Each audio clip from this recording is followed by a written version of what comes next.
All right, guys, how are you all doing? Sorry I have not been around for a while.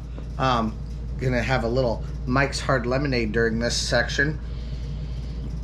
First of all, just a couple of quick things. First of all, I filmed this video earlier today, and it didn't work at all. So hopefully this time it works. Secondly, sorry I've not been around that much. I haven't really known exactly what to talk about, and at this point I am in school. Also, I've been having this like crazy amount of burnout. It has to do with just feeling like I've been overwhelmed with other things in my life. It's been a really hard thing to find the motivation to keep on going. So I have been doing these videos of the look back on 2021. I may do them a little bit different this next year. Actually, I have some ideas of how we could spruce them up and make them a little bit better. But for right now, they're a great way to look back and remember what Cedar Point looked like, because things are going to change over the coming years. And just recently, I got on Google Maps and saw Iron Dragon, and Iron Dragon has like a full huge winding line up in front of it where the stage is right now, the celebration stage, and I thought that was kind of cool that it was that way before. I don't really remember it, but I remember riding that ride over and over and over again. But my only real memories are the way it looks right now. So like that's the version I have in my head. So anyway, things change and we can look back on those years down the road and remember what Cedar Point looked like in 2021. So that's why I'm doing them. But sorry if it's getting kind of repetitive. I'm trying to get my face out there more, but I also have to pass this class. And that's kind of my biggest priority right now. So, but today, well, really last night, some big news came out about Top Thrill Dragster, and also what is Cedar Point doing? Because there's been a lot of rides that have been deleted this year. We've had two specifically. We have a new restaurant coming in, and I think Cedar Point's up to something. So let's talk about it. I hope you're ready. I hope you're excited. Let's go. Oh yeah, I have a new logo and bumper also, so I hope you enjoyed that too. Let's go. First of all, the Ohio Department of Agriculture has found that Cedar Point is not culpable or at fault anyway for what happened on Top Thrill Dragster. The girl who tragically was hit in the back of the head with like an L-piece bracket off of Top Thrill Dragster. Now, there is a good thing, I guess, about this story. I guess you can say a good thing. She is okay, but she's also going to need some assistance for the rest of her life. So I'm glad for that she's okay after that. It could be worse, but that being said, she's also going to need some assistance, and I really hope that Cedar Point has been willing to kind of give to her over this, even though they're not specifically at fault.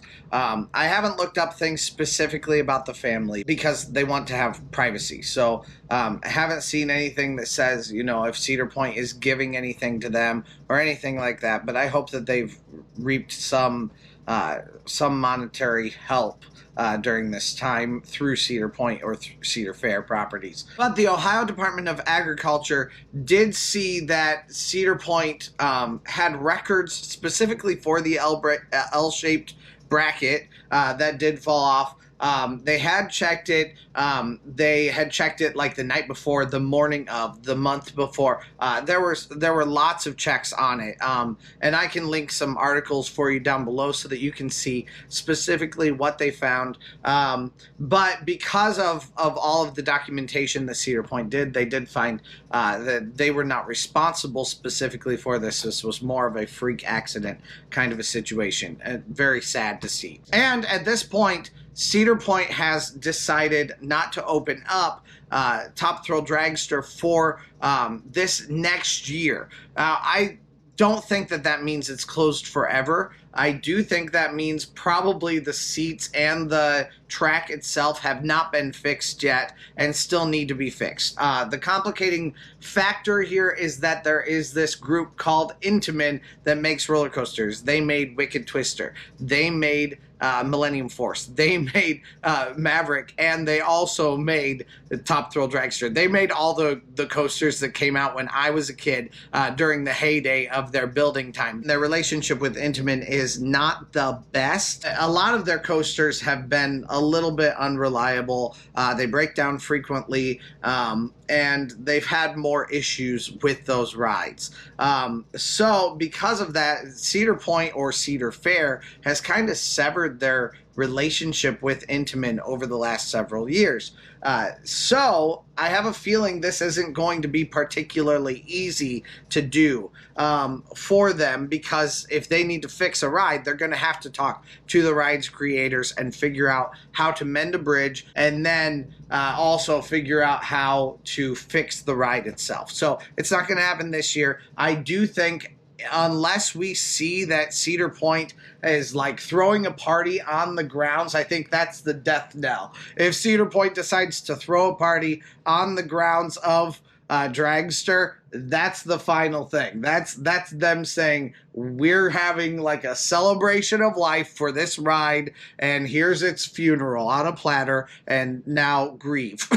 It's gone for the next years. So unless we see that, I don't think that Cedar Point is going to get rid of Top Thrill Dragster. And I think that for two reasons. One is that it's such an iconic part of the skyline, and two is that it was a record-breaking coaster, world record-breaking, and I believe that record has only been broken by King Ka at this point, and that's at Six Flags. So you're not looking at a ride that's probably going to be deleted over the next several years. I mean, when you have in 2000 a ride like Millennium Force open up, and then just 2 years later or 3 years later, you open up Top Thrill Dragster that takes it another 100 feet higher. I just have no doubt that they're going to continue to have that be a presence in the park.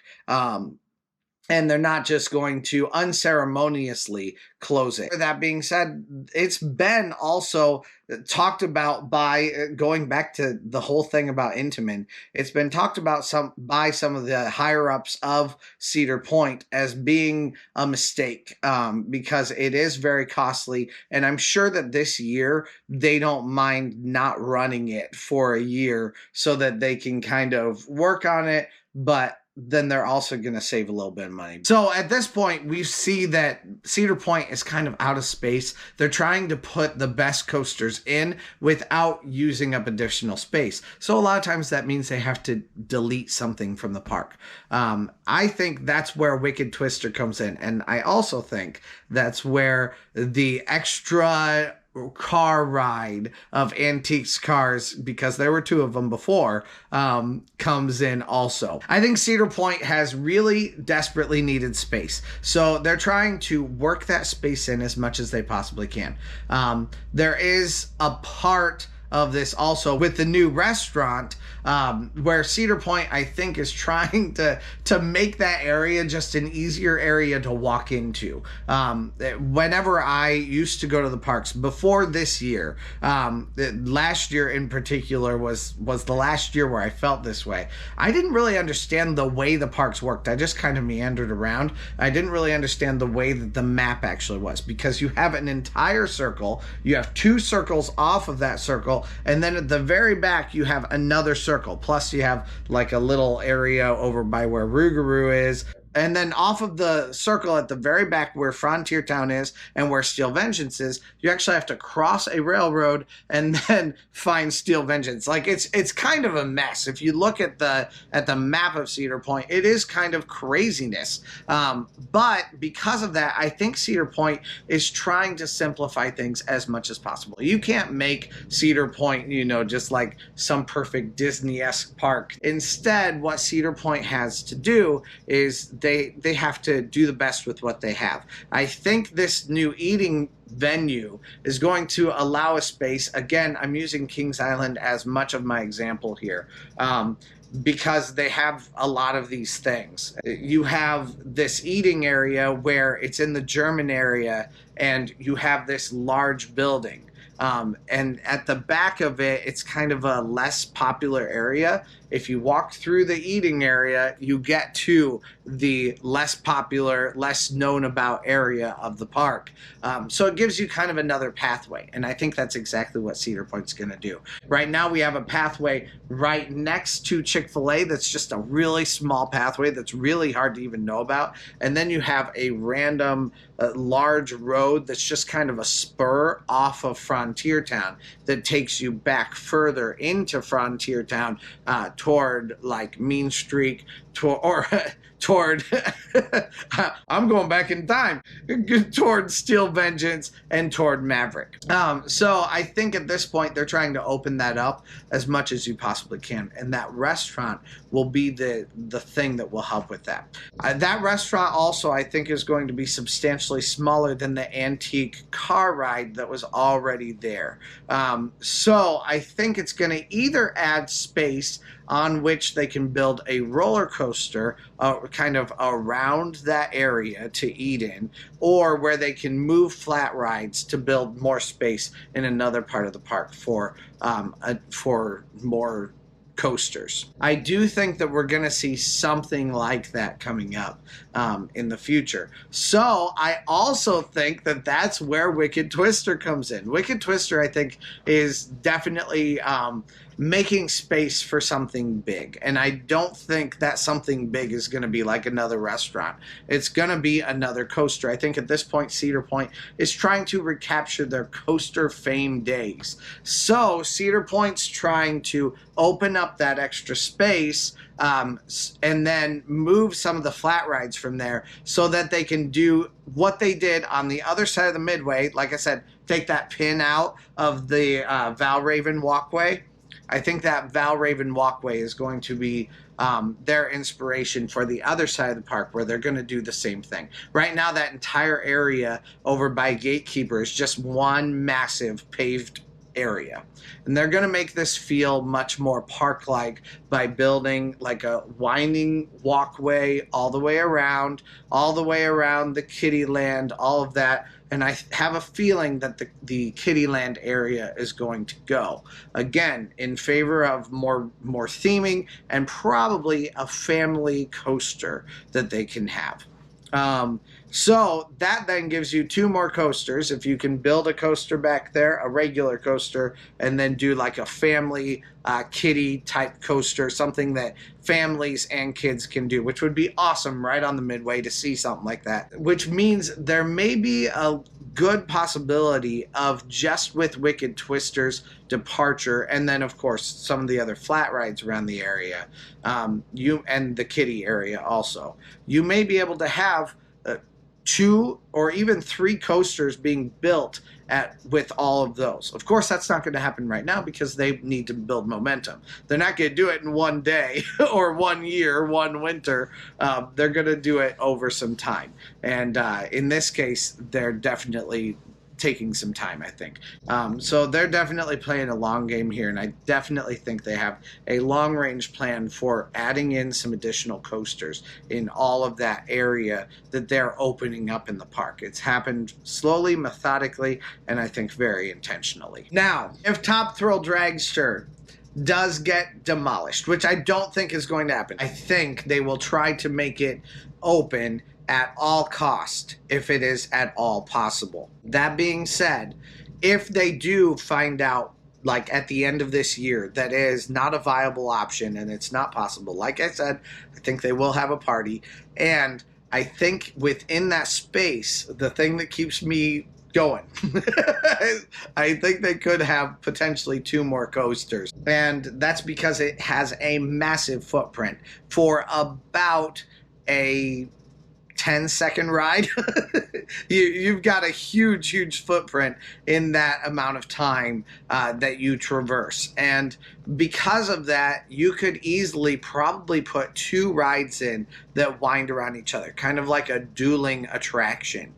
So not 2 rides that race, but 2 rides that in the middle of their run, they kind of fight together and they have near misses and stuff like that. I would love to see something like that go in, because you're knocking out 2 birds with 1 stone. You've got 2 rides going in, they've both been planned together, and then you're taking up less space for 2 rides because they can intertwine in that kind of a way.